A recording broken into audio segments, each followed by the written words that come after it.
Be sure to go to flipsidegaming.com and use promo code 6 for 10% off on orders over $10. You can do the same at the Grizzly Gentleman for some fantastic beard products that'll make your beard look and smell great. You can also go to TCG Player using the affiliate link below and shop there to help support the show. And last but absolutely not least, go to greyvikinggames.com with the link below to get those sweet arena codes. What is up, Planeswalkers? Justin, aka Six, back with some more Magic the Gathering Arena news. We have an announcement here for February 23rd. This will probably go up at like 1 a.m. I'm recording this at 11. We're streaming today, so you know what it is. Anyway, Rebalance Alchemy. Interesting, cool. I will say that I still think Wizards needs to separate the historic card changes from Alchemy card changes. I do like historic card changes, and we'll get to one of the big reasons why here in a bit. But I do think that Wizards needs to recognize that Alchemy is a standard beast, and historic is not. It's a historic beast. It might, and I do think that it should continue to add Alchemy cards, but it is a different format and should be treated as such. So, anyway, cool. We're gonna have some changes for today for most of you who are going to be watching this, and we get a changes event, which is pretty cool. Yeah, it's going to run. The weekend essentially has no entry fee, all access. So you have all of the Alchemy cards, even if they're not in your collection. Then you get an Alchemy specific rare ICR. Then you get 1k XP, which is great.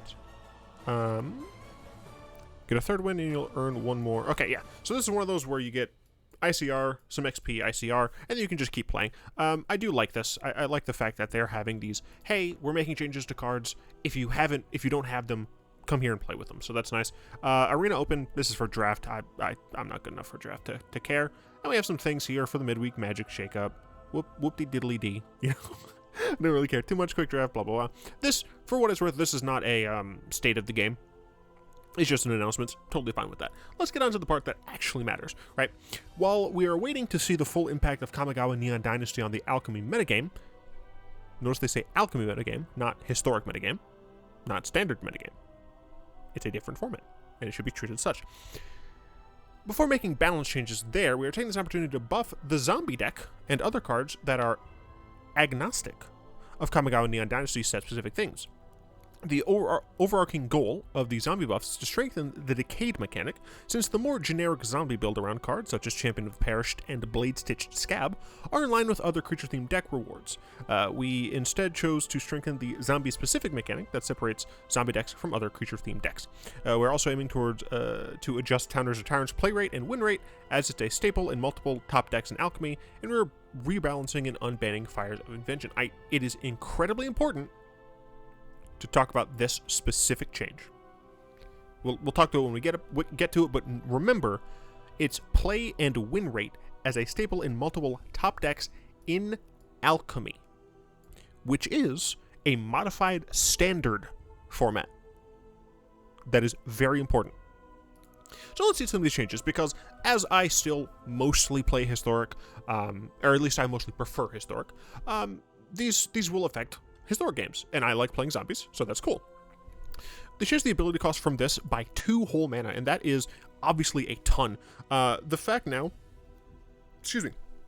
that this card is essentially like card positive in a way, because before, 4 mana, when you already had to exile a creature card, like specifically a creature card, from your graveyard to get the effect, and you had to exile, in order to draw the card, you have to exile a creature, so like, or you had to exile Cobbled Lancer, so you couldn't actually reuse a Cobbled Lancer, right? So like, let's say you get a Cobbled Lancer out, you exile the freaking Diregraph Ghoul, right?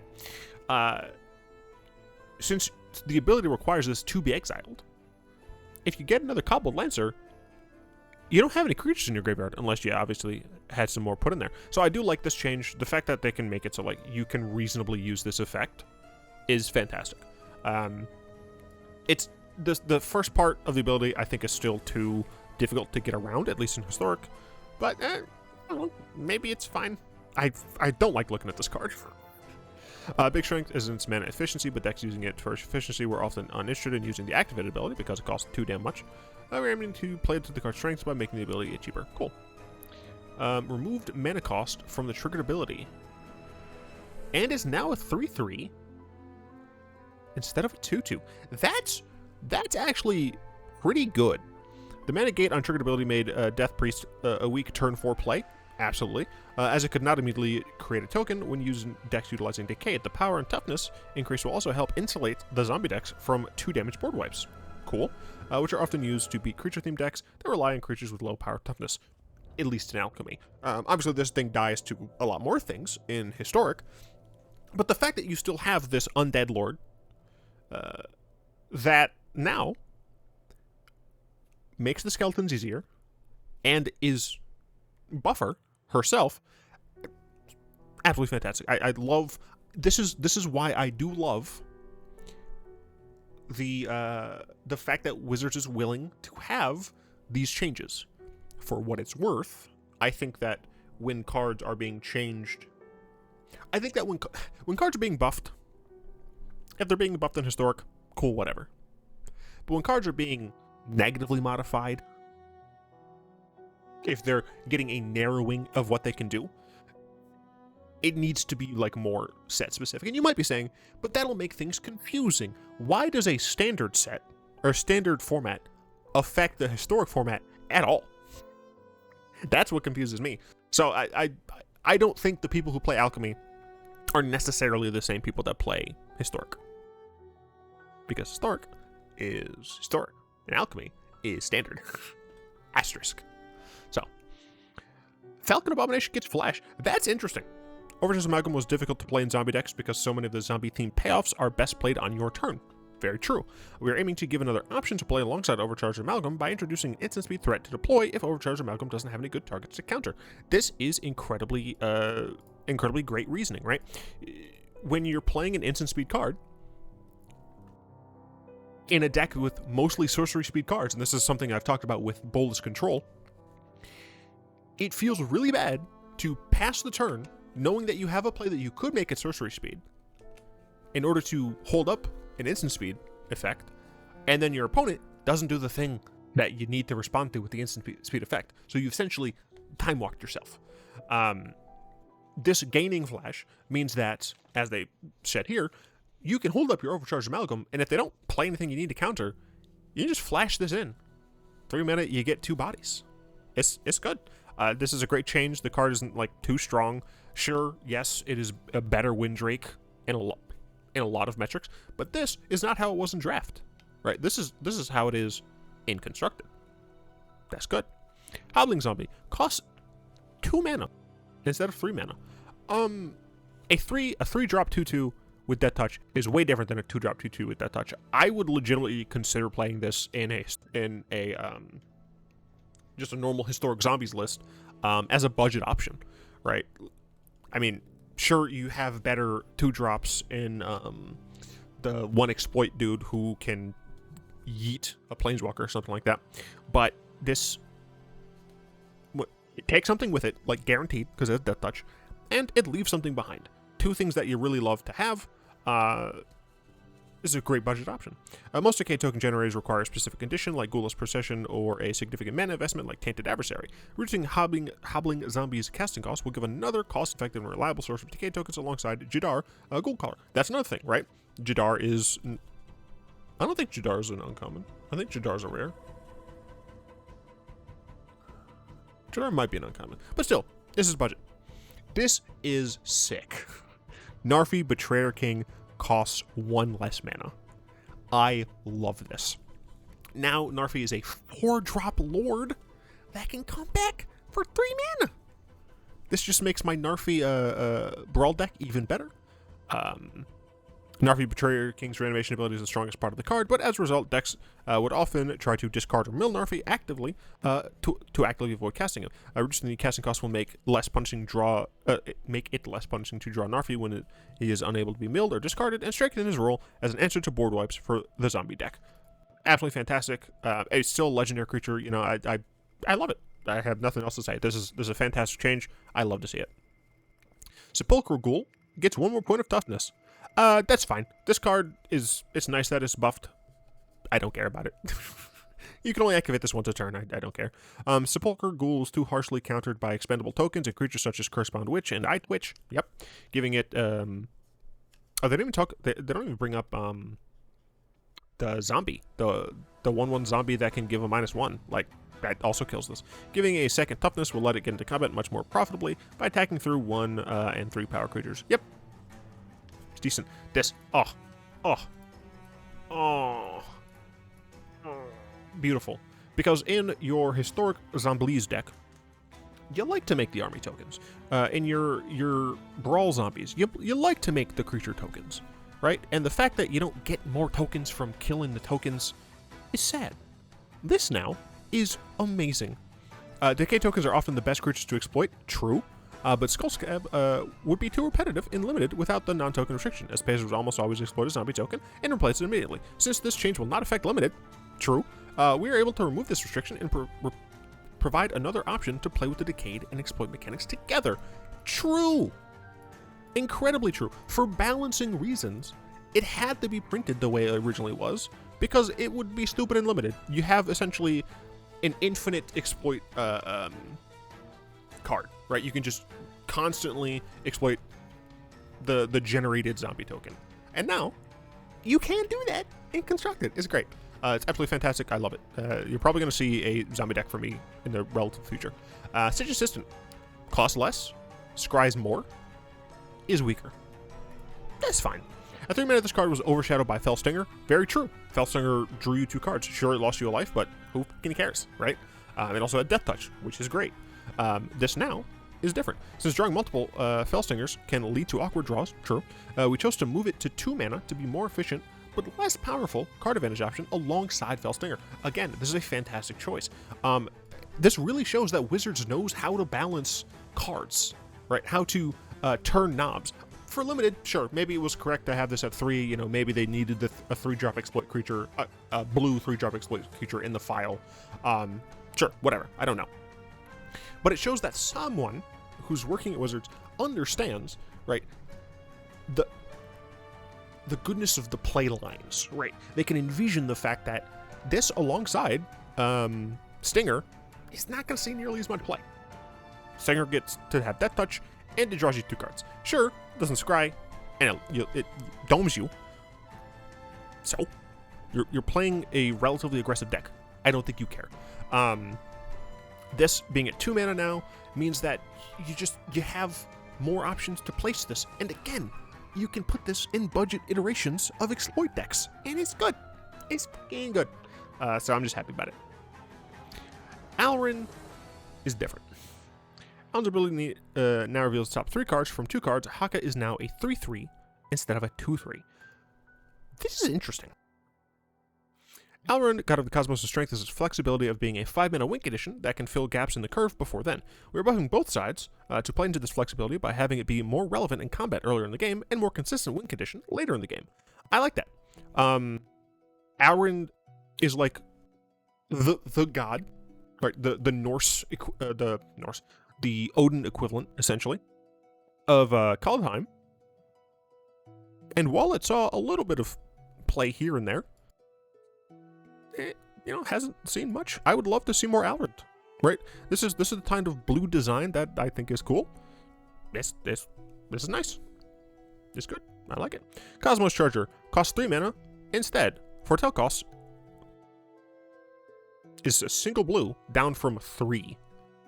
And all they did was shave off a single point of toughness. That's nice. While individual Foretell cards have proven to be strong, very true. There are plenty of Foretell cards that are played even in Historic. Building around the mechanic is too inefficient. Also, very true. Making Cosmos Charger, I can't speak human words, cheaper will help subsidize the expensive mana requirement of the Foretell mechanic, and a mana-efficient Cosmos Charger will have the potential of being a threat for disruptive aggro decks. Very true. Absolutely fantastically true. Hell, like, this gets a little bit better in, like, flying / spirit tribal. There are a couple of things. Actually, I think, isn't this getting a buff? Oh, wow, it gains ward. Yeah, like, you can add this to that style of deck, and you have more options. You might not be playing it, but still having the option of throwing in some Doom Scars, even just in the sideboard, right? Some Doom Scars, some Counter Spiels, the one that draws cards, other ones that I don't remember because they're not as popular. It's nice. And the fact that it's only losing a point of toughness to gain. Like, this is -1, -2. This is -3 total mana, like, across the card. It's great. It's great. Yeah, I love it. Removed opponent's option to sacrifice token creatures. Cool. This just makes it so it's a little bit stronger. Now that your opponent can't sacrifice non-tokens, they have to commit to sacrificing an actual creature. It's effective at generating card advantage, but is not much of a threat against the metagame's more common token producers, such as Wedding Announcement. That's played in Historic as well. And Ranger class. Again, played in Historic, but it doesn't make as many tokens as Wedding Announcement does. We are aiming to make Gitrog a more reliable win condition by increasing the opponent's cost when denying it from combat. That's good. That's good. Tybalt Wicked Tormentor. Second ability now deals 4 damage in both instances. From 3 damage. Deals 4 damage to target creature or planeswalker unless its controller has Tybalt deal 4 damage to them. If they do, you may discard a card. If you do, draw a card. Interesting. Since Tybalt is not an aggressive card, opponents were too easily able to take the 3 damage from the second ability. Okay. We're aiming to make the second ability more balanced with the other 2 abilities by increasing the range of targets it can destroy, making it more punishing for the opponent to take damage.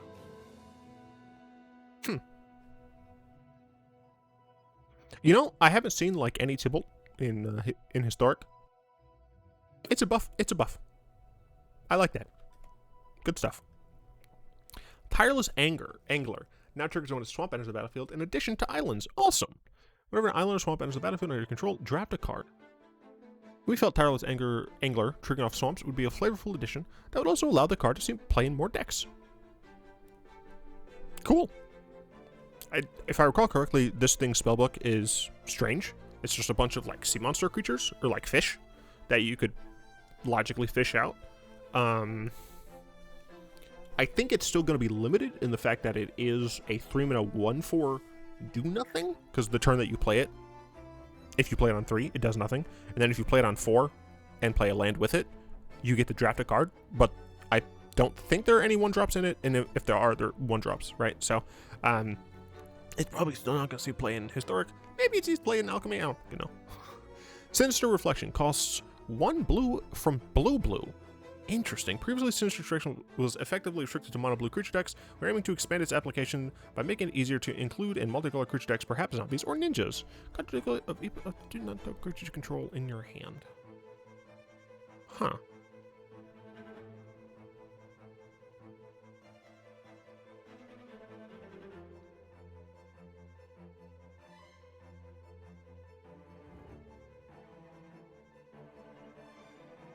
Oh, wait. Okay.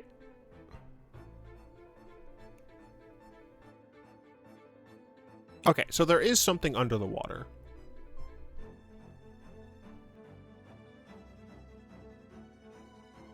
But is this him? This looked like this arm.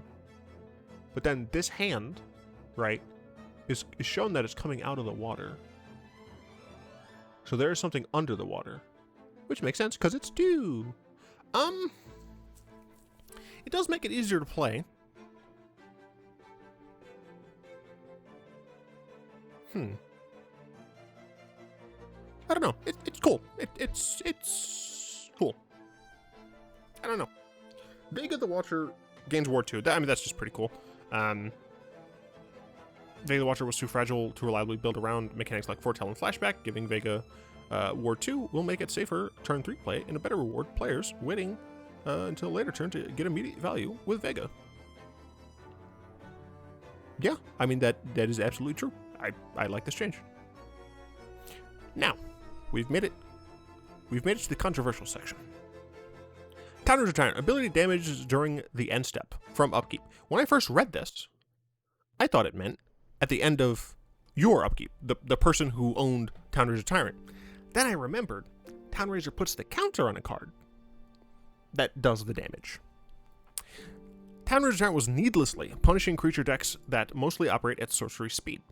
Adjusting the timing of the trigger will give decks a full turn to use the land at no cost, and more information before deciding whether to sacrifice their land. Shouldn't this be whether or not to sacrifice their land? It is. Someone who's like an English major, is this technically proper grammar? I don't know. Regardless, it was already nerfed to not hit basics. And they're nerfing it again, so that they get hurt at the end step instead of the upkeep. Town Rager Tyrant is not too good in Historic. And yet, here we are, dealing with this garbage. Because of Alchemy. And again, I need to say this every time I criticize Alchemy, because I want to make it clear, not just to freaking, wizards that I'm shilling for, but to members of my community. I personally really enjoy digital-only, what's the word I'm looking for? Digital-only mechanics, digital-only errata, and those things coming to Historic. I really like them. But what I don't like is when one format's card pool is negatively impacted by another format's metagame. We've seen this already. With the first wave of, card adjustments, nerfs, from Alchemy changes, we lost Luminarch Aspirant, right? Technically that wasn't for the rebalances, or that was the rebalance, not the rebalance. Look, my brain hurts. Regardless, we've already lost Karstad, right? Aspirant was not an issue in Historic. Was it a strong card, and did it make certain decks better? Yes, it did. It's gone now. It's like gone. I do not see that card. I play Death and Taxes. I don't play that card. That's how much worse it is. And then of course we have OG Town Rager Tyrant getting nerfed because it was too good in Alchemy. Lame. Remember though that we also had the Collected Company on a Stick, the white 4-drop that got you 2 cards, and you got to choose one of them and you put them on the play.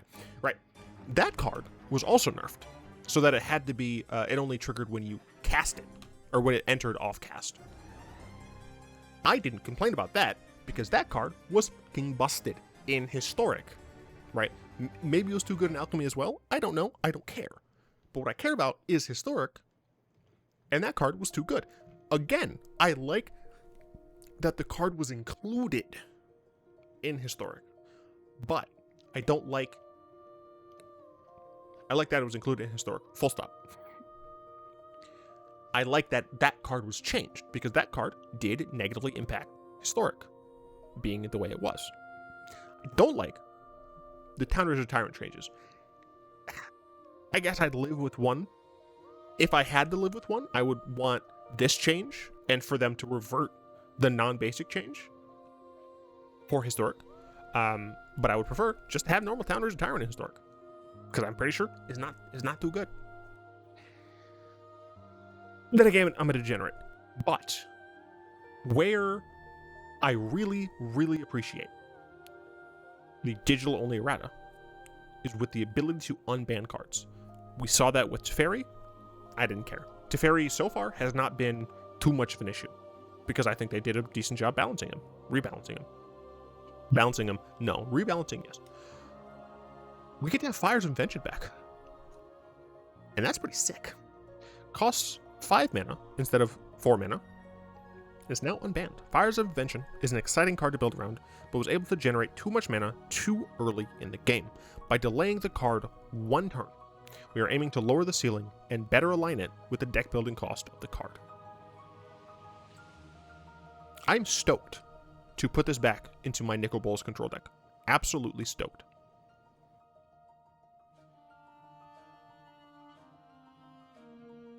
We have things like Tome of the Infinite, right? Obviously, we have 4-mana Nicol Bolas himself that wants to use the 7 mana to flip him, right? To change him into the Planeswalker. But then we couldn't proactively protect our Bolas, and now we can. And still, you can only cast spells during your turn, and you can only cast 2 spells. But this card does benefit the essentially sorcerer speed only Bolas decks, and I'm super excited to craft the deck with Fires of Invention again. And it'll be a little different than some of the Bolas decks. I'm going to be playing more lands that have effects, right? I'm going to be trying to look for more cards that give me things to do with my mana. And I'm stoked. I'm super stoked. I'm super happy for it. And yeah, I like digital only cards. I like digital only errata. My hope is that Wizards does a better job soon and going forward of separating the formats and really keeping alchemy changes, keeping changes that lower a card's power level to the format where that is needed. Because again, the buffs, these cards have not been seeing all that much play in Historic anyway, right? So if they get buffed, sure, whatever. Whoop-de-doo. But when a card is reduced in power, even if it's not seeing play in Historic, you're making it even worse so that you can't build like pet decks around them. So those are my thoughts. I'd love to know what your thoughts are. I'd like to thank my lovely patrons for the continued support. If you'd like to join them in supporting the show, you find links down in the description. Do of course hope you've enjoyed this video. If you did, like, comment, subscribe. Please tell me what you think about these changes. Are you excited to build with Fires of Invention? Are you worried that it's still going to be broken AF? Let me know those thoughts and more in the comments. And until next time, all will be one.